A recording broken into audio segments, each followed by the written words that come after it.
This is the GoPro magnetic swivel clip, one of the many accessories of GoPro Hero 11.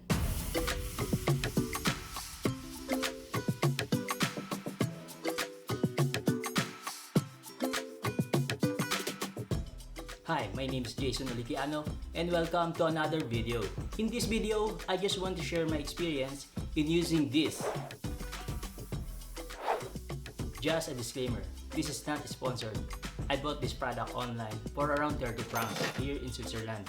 And when I check online sa Philippines, it costs around 1,500 pesos.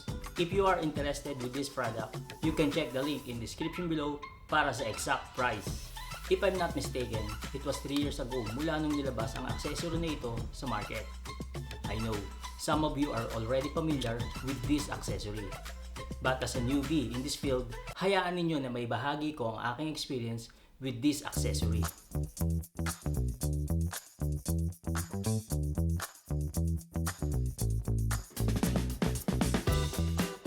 It is very convenient. Just clip it to your backpack strap, then good to go. And if you are into photography, this is perfect for POV kind of shots. For people who love adventure or simply getting into nature, this product is excellent because it can swivel a full 360.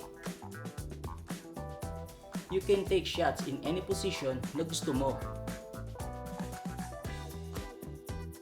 And for those who are into filming na katulad ko, this product has a magnetic stick that will help you take some creative shots that you like.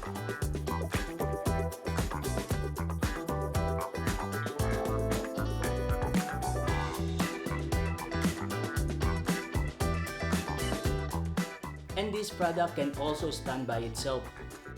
You can simply put it in any places you want kung kailangan mo mag-shots ng time-lapse or mga low-angle shots. At marami ka pang pwedeng magawa gamit ang accessory na ito. Very convenient dalhin at gamitin. Comment down below kung saan nyo ginagamit ang accessory na ito. At kung nagustuhan nyo ang video na ito, please like and share. At kung bago ka naman sa channel ko, consider subscribing and click the notification bell para updated ka sa mga bago kong video. Again, this is Jason Olikiano. Thank you for watching. See you on my next video.